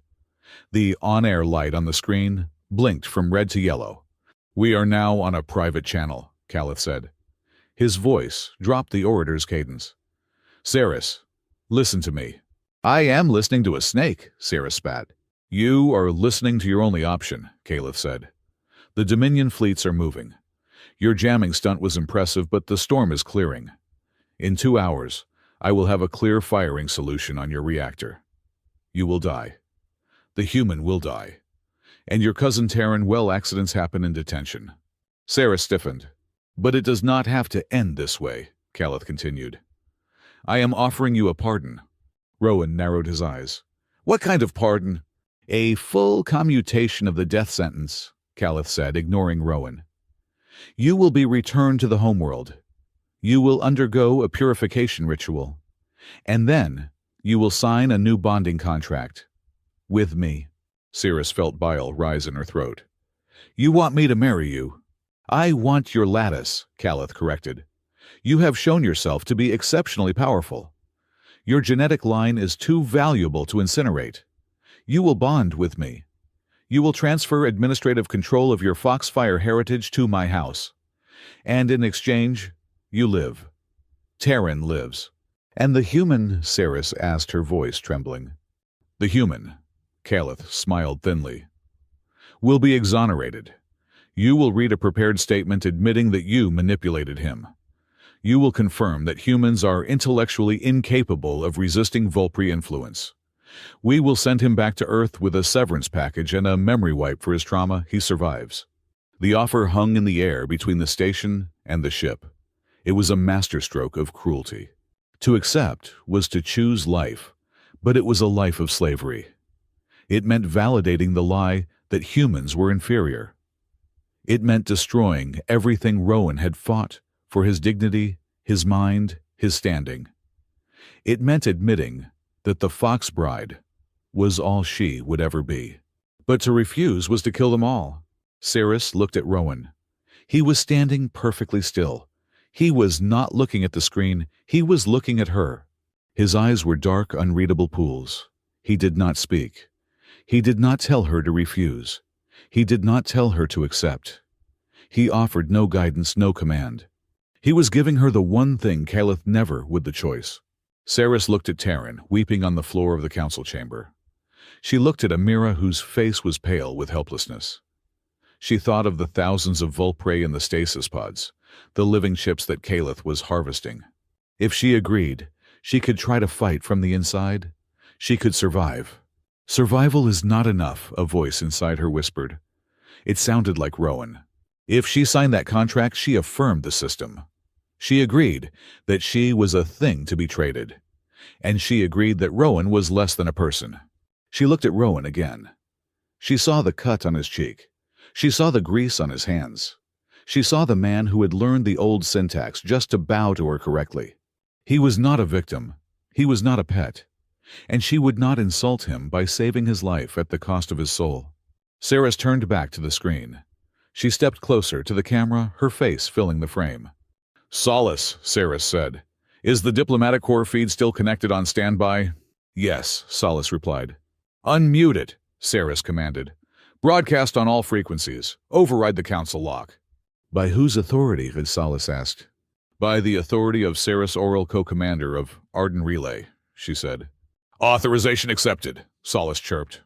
The light turned red again. Calith looked confused. "What are you doing?" "I am answering your proposal, High Magistrate," Saris said. Her voice rang out clear and bell-like, carried by the foxfire resonance she poured into the microphone. "You offered me life in exchange for my submission.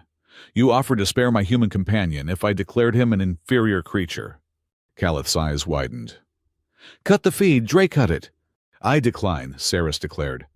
"I reject your pardon and I reject your lie." She looked straight into the camera, addressing the galaxy. "The bonding contract is not a tradition. It is slavery. It is a tool used by the High Council to traffic sentient lives and consolidate power. High Magistrate Calith Vorin is not a guardian of our people. He is a butcher." "Kill the transmission!" Calith screamed, losing his composure entirely. "He is using the lower castes of the Vulpre as biological components for illegal weaponry." Saris continued shouting over the chaos. "He has violated the armistice, and he is terrified of this human man not because he is weak, but because he is strong. Because he proved that a human with a book of laws is more powerful than a tyrant with a fleet." The screen went black. Dre had pulled the plug. Silence rushed back into the command center at Arden Relay. Saris stood, panting, her chest heaving. She had done it. She had burned the bridge. She had signed their death warrants. The screen flickered back on a moment later. Only Calith was visible now. He was no longer performing. His face was twisted into a snarl of pure, unadulterated hatred. "So be it," Calith whispered. "You want to be a martyr, then burn." He looked off screen. "The tribunal finds the defendant guilty of all charges. The sentence is death. Execution to be carried out immediately upon tactical availability. Commander Dre, burn that station to ash." The connection terminated. Rowan walked over to the console and turned off the screen. The silence was absolute. Ceres felt her legs give out. She sank to the floor, burying her face in her hands. The adrenaline crashed, leaving behind a cold, hollow despair. "I killed us," she sobbed. "I killed Terran. I killed you." She felt Rowan sit down beside her. He did not hug her immediately. He simply sat there, his shoulder pressing against hers, a solid weight in the dissolving world. "You told the truth," Rowan said quietly. "The truth does not stop missiles," Saris wept. "I should have lied. I should have saved you." "Saris," Rowan said. He reached out and gently pulled her hands away from her face. He forced her to look at him. "If you had signed that paper," Rowan said, "you would have validated every terrible thing they think about us. You would have admitted that I was just a dumb animal you tricked. You honored me, Saris. You defended me." He wiped a tear from her cheek with his thumb. His skin was rough, calloused, and warm. "I would rather die as your partner than live as your excuse," he said. Saris looked at him, her heart aching so much she thought it might stop. In the face of annihilation, he was still trying to comfort her. "But now," she whispered, "it is over. The storm is clearing. They will fire in an hour." Rowan let out a breath that was almost a laugh. "Well, look on the bright side. I am pretty sure dead people do not have to wash dishes every night. So technically I am getting out of my chores." Saris stared at him, incredulous. Then a small, watery laugh bubbled up from her chest. It was absurd. It was inappropriate. It was perfectly Rowan. "You are an idiot," she said, leaning her head on his shoulder. "I am," he agreed, "but I am your idiot." They sat there, for a long time, watching the starlight filter through the viewport. The angry red nebula of the storm was fading, revealing the cold, hard stars beyond. It felt like the end of the universe, Just the two of them sitting on the floor of a tin can, waiting for the fire. It was intimate in a way that transcended touch. They were breathing the same recycled air, sharing the same final hour. Ceres wrapped her tail around his waist, not out of fear this time, but out of a desire to be as close to him as physics allowed. "Rowan," she whispered, "if we had more time—" "I know," he said softly. "Me too." After a while, Rowan checked his wristcom. He looked at the timer. 40 minutes until the storm window fully opened. He stood up gently, untangling himself from her tail. "Rest," he said. "You are exhausted. Your lattice needs to recharge." "Where are you going?" Ceres asked, panic flaring in her eyes. "I need to check the engineering subsystems," Rowan lied smoothly. "If we are going to get hit, I want to make sure the dampeners are at maximum. Maybe buy us a few extra seconds." "I will come with you." "No," Rowan said firmly. "You stay here. Solace needs to monitor your vitals. Please, Ceres, let me do my job." He bent down and kissed her on the forehead. It was a chaste kiss, lingering and sad. "Trust me," he said. Ceres looked at him. She was too tired to argue, and she trusted him. "Okay, come back soon." Rowan walked out of the command center. As soon as the door slid shut, his demeanor changed. The softness vanished. His eyes became hard, calculating flint. He tapped his comms. "Solace, is the channel to Amira still open, secure line only?" "Yes, Warden," Solace replied. "Amira is holding. She is weeping." "Connect me," Rowan said. He walked briskly down the corridor, not toward engineering, but toward the server core. "Amira," Rowan said as the audio link clicked on. "Rowan, I am so sorry." Amira's voice was thick with tears. "I failed. I could not stop the verdict." "Stop crying, Amira," Rowan said, his voice cold and sharp. "You did exactly what you needed to do. You got them to say it." There was a pause on the line. "What?" "I needed a verdict," Rowan said, entering the server room. The lights hummed blue around him. "I needed the High Council of the Volpre to officially, publicly, and on the record issue a death sentence against a Dominion citizen protected by the Rights Charter." "Rowan, that does not help," Amira argued. "They have jurisdiction over Ceres." "But they sentenced me too," Rowan said. "Caliph said the human will die. He said it on the open diplomatic feed before Dre cut it. Solace, did you capture that audio fragment?" "Affirmative," Solace said. "Audio packet isolated. Timestamp verified." "Good," Rowan said. He walked to the main server bank. He placed his hand on a panel that was not marked on any schematic. It was a black panel, smooth and featureless. "Amira," Rowan said. "Do you remember the Midnight Clause?" "The one I wrote into the draft, but told everyone I deleted because it was too extreme." Silence stretched on the line. Then Amira gasped. It was a sound of pure shock. "Rowan, no, you cannot. That clause is a nuclear option. It collapses the entire diplomatic framework." "They are firing on my station in 30 minutes, Rowan said. "They are harvesting people for parts. The framework is already broken. I am just knocking down the walls." He pressed his palm against the black panel. A hidden interface lit up. It was not Dominion Blue. It was a stark warning amber. "Solace," Rowan commanded. "Initiate Protocol Tyrant's Fall." "Protocol recognized," Solace said. Her voice sounded terrified and awed. "Authorizing signature required. Please state your identity." Rowan took a deep breath. He looked at the reflection in the black glass.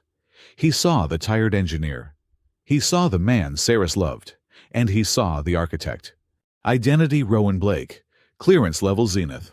Authorization code let justice be done, though the heavens fall. The server room hummed. A deep, resonant, thrumming vibration began in the floor, deeper than the engines, deeper than the reactor. "Authorization accepted," Solace announced. "Broadcasting emergency override to the Triarch's Central Governance AI. Uploading evidence package. Uploading tribunal logs. Triggering Article 99, the dissolution of diplomatic immunity." "Rowan," Amira whispered. "Do you know what you just did?" "Yeah," Rowan said. He walked to the small viewport in the server room. He looked out at the stars. Somewhere out there, the Vigilant was charging its weapons. Calith and Dre were celebrating their victory. They thought they were gods. I just turned every automated defense system in the Dominion against them, Rowan said softly. He watched the sky. The plasma storm was clearing. The stars were sharp and cold. They wanted a judgment, Rowan murmured to the empty room. They just signed their own sentences. He turned and walked back toward the door. He had to get back to Saris. He had to hold her hand when the sky lit up. Because before the rescue came, there would be fire. And he promised he wouldn't let go. The final moments before the missiles were set to launch were not filled with screaming, but with a strange, almost bureaucratic hum. Saris sat on the edge of the sensor console, her legs dangling. She had stopped watching the timer. There was no point. The Vigilant was a Dominion dreadnought. If it fired, Arden Relay would be atomized before her brain could even register the flash. Rowan was pacing. He was not frantic, but focused, checking his wristcom every 10 seconds, muttering about latency and packet loss. You can stop checking, Saris said softly. The shielding is as strong as it will get. We jam them or we die. Rowan stopped. He looked at her, and for the first time, Saris saw a crack in his composure. It was not fear of death. It was the weight of a secret he had carried for too long. Saris, he said, his voice rough. There is something you need to know before the sky lights up. If it is about the coffee being stale, I already know, she tried to joke, but her smile was weak. I am the architect, Rowan said. Saris blinked. We established that. You wrote the charter. You are a genius legal scholar disguised as a terrible mechanic. It is a very charming contradiction. No, Rowan stepped closer, his hands clenched at his sides. I did not just write it. I built a trap in it, and I used you to bait it. The air in the room seemed to drop 10 degrees. The Ceres straightened up her tail, stilling instantly. Explain, she said. 10 years ago, when I drafted the Sentient Rights Charter, I knew the High Council would never actually follow it, Rowan said, speaking fast, as if confessing a sin. They signed it for trade rights, but they kept their caste system. They kept the bonding slavery. I knew the only way to break their power was to make them break their own laws in public, on a scale so massive that the Dominion's automated governance protocols would have to intervene. He took a breath. I wrote a hidden subroutine called the Midnight Clause. It states that if a High Council member issues a death sentence that violates the fundamental right to life of a protected citizen, and does so on an open diplomatic channel, their legal immunity is instantly revoked. The central AI of the Dominion is hard-coded to treat them as a hostile combatant. Saris stared at him.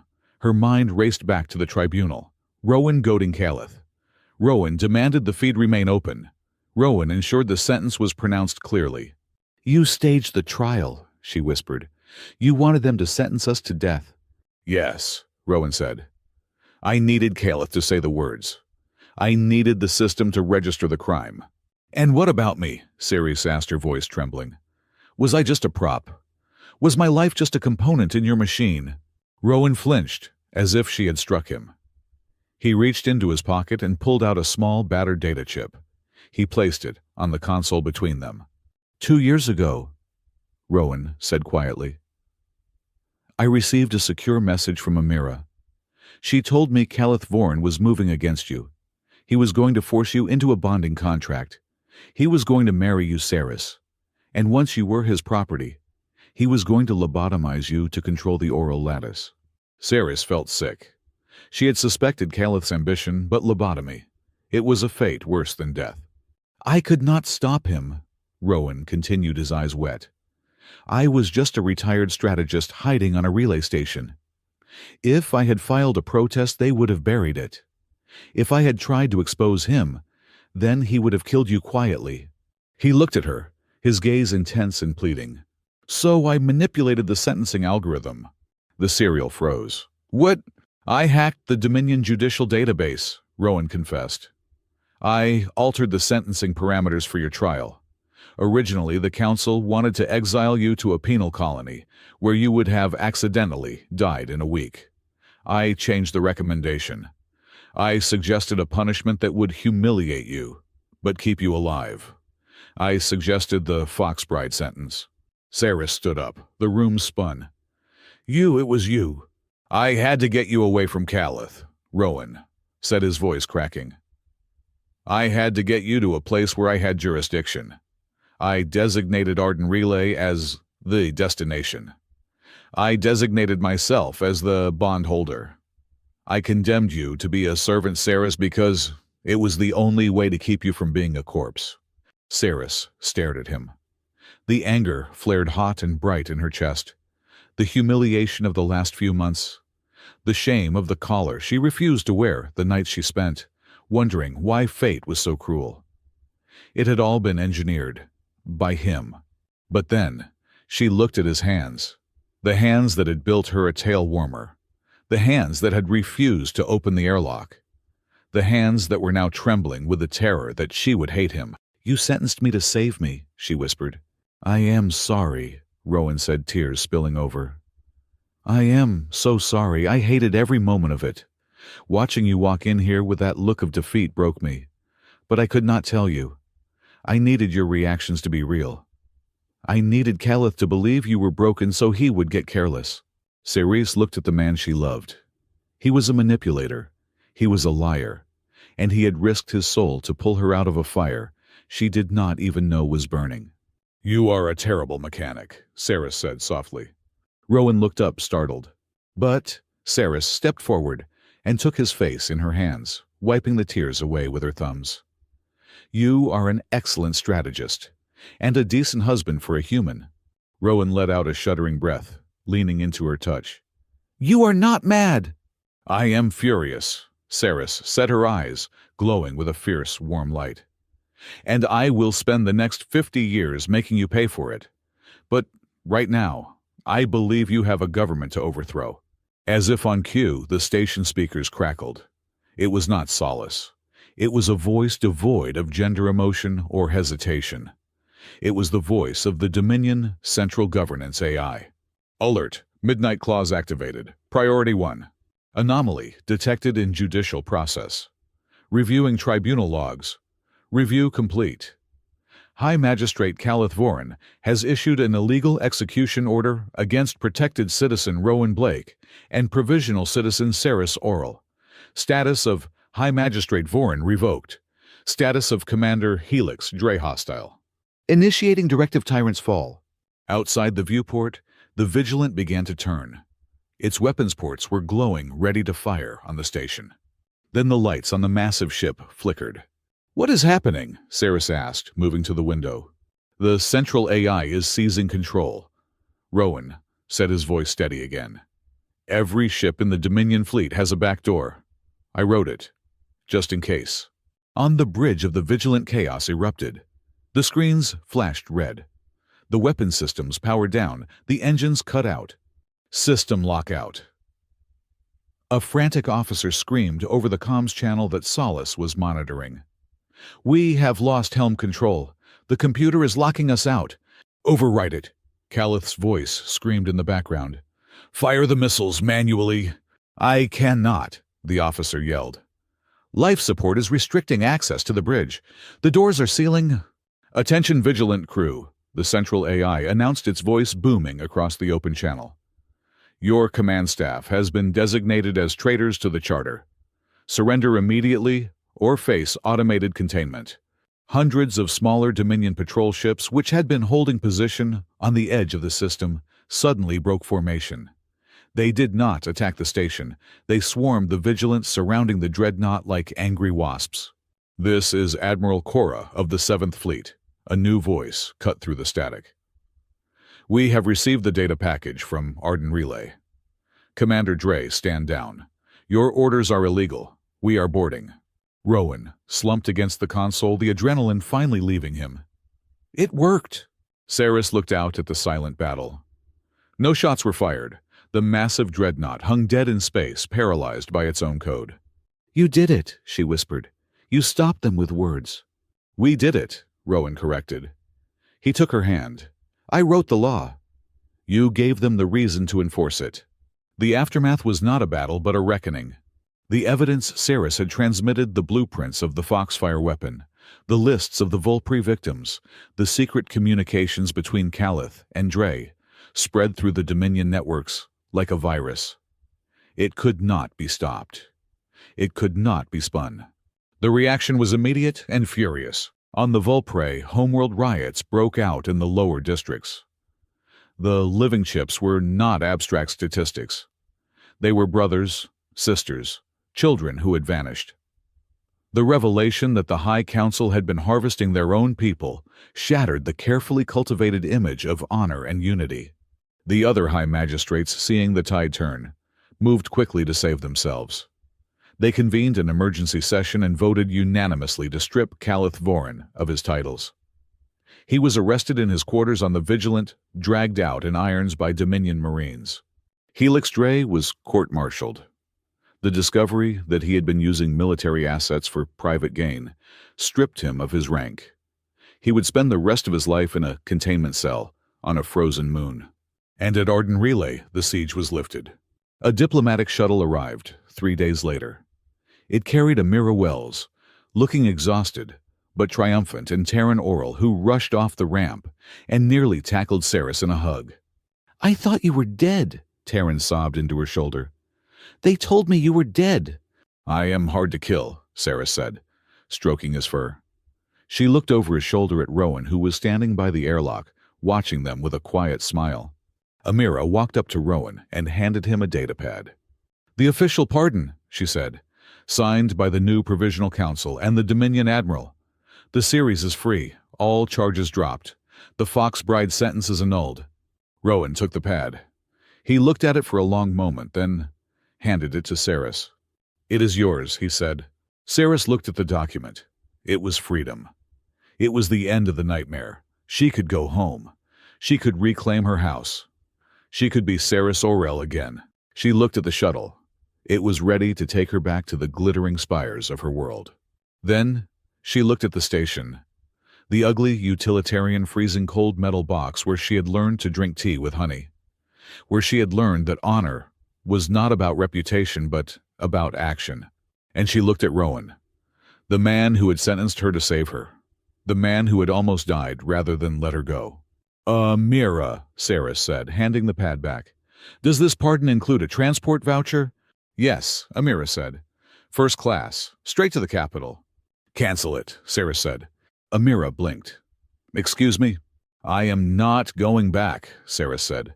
She walked over to Rowan and took his hand. "There is a lot of work to do here. The weapon logs are still encrypted. We need to find every Volpre who was taken.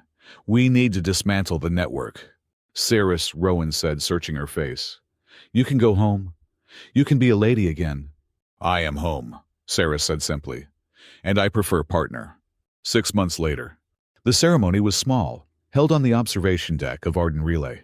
It was a strange affair, a chaotic blend of two cultures that had no business mixing. There were human flowers, synthetic, because real ones died too fast, and Volpre incense that smelled of ozone and lavender. Amira Wells stood as the officiant for the Dominion. Terran stood as the witness for the Oral family, and Solace the station AI projected a holographic altar in the center of the room. Rowan wore his best dress uniform, which he had tried to iron, but still had a small crease on the collar. Saris wore a gown of shifting white silk, her skin glowing with a radiant, calm blue light.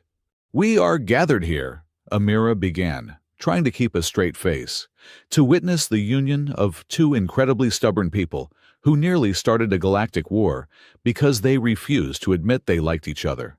Rowan laughed. Saris swatted his arm with her tail. "We skip the preamble," Saris said. "Go to the vows." Amira cleared her throat. "Right. Rowan Blake, do you pledge to uphold the rights and autonomy of this woman, to protect her lattice, and to never again make coffee that smells like burnt rubber?" "I do," Rowan said solemnly. "And Saris Oral." Amira turned to her.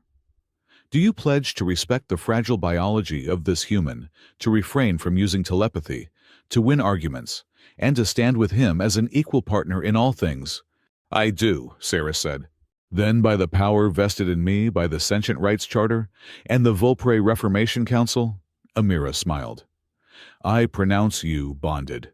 It was not the bonding of a master and a servant. It was the ether lock. Ceres stepped forward. She raised her tail and wrapped it gently, deliberately around Rowan's wrist. The fur glowed with a blindingly bright silver light. Rowan raised his hand and placed it over the bond. "To the stars," he whispered. "And through the storm," Ceres replied. They kissed. It was not the desperate kiss of two people facing death. It was the slow, assured kiss of two people who had all the time in the universe. Later that evening, they stood on the balcony of the command center. Arden Relay was no longer just a listening post. It was a hub of activity. Ships were docking human research vessels, Vulpri medical frigates.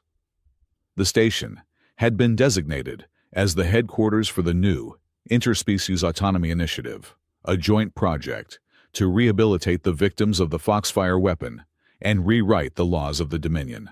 Ceres leaned against the railing, looking out at the nebula. It was beautiful now, a canvas of creation, not destruction.